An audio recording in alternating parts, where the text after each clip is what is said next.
On paper, Australians have never been wealthier. Our household wealth totals a staggering $18.6 trillion. Headlines and politicians boast about this prosperity, but for millions it feels like fiction. The reality? Most Australians feel constant financial pressure, not abundance. The wealth is unevenly spread and often locked away, not available for daily expenses. People see rising grocery bills and mortgage payments, wondering where their share of the wealth is. There's a growing gap between official statistics and everyday experience, a quiet crisis of confidence. The great Australian dream is starting to look like an illusion for many. Understanding this paradox is key to grasping the real challenges facing Australia. The numbers tell one story, but the lives of ordinary people reveal a much more complicated reality. So where is all this wealth? Mostly it's tied up in property and superannuation. Over 2/3 of household wealth is locked in residential real estate, our homes.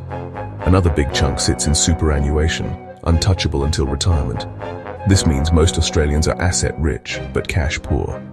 You can't use your house to pay for groceries unless you sell or borrow against it. Super balances look good on paper, but can shrink with market downturns and are out of reach for decades.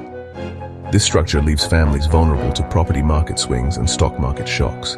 A dip in either could wipe out trillions in paper wealth overnight. Our national nest egg is in just 2 baskets, both exposed to real risks. That's why so many feel stretched despite the impressive numbers. Behind the wealth lies a mountain of debt.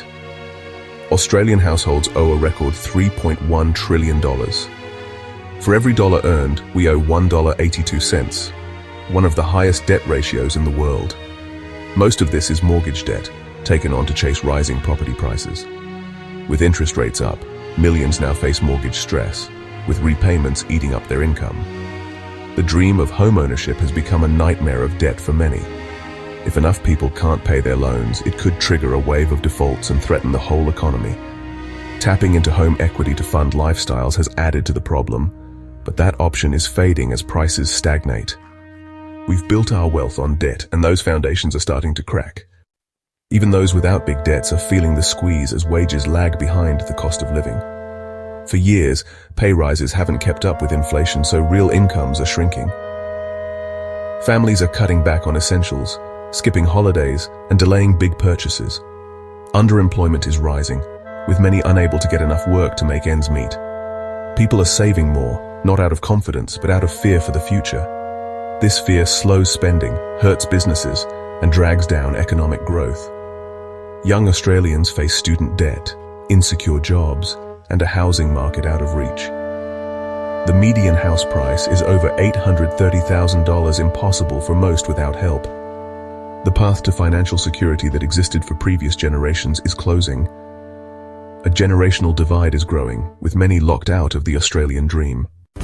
Australia faces 4 big risks: massive household debt, global economic shocks, unaffordable housing, and stubborn inflation.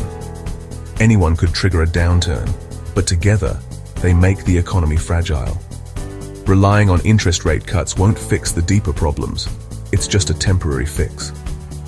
Real solutions require bold action: tax reform, more affordable housing, and real wage growth. We need to invest in productive businesses, not just property speculation.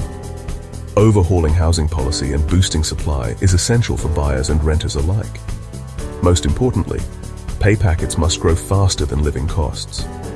As individuals, financial literacy and honest conversations are key to preparing for uncertainty. By demanding real solutions, we can build a more stable and prosperous future for all Australians.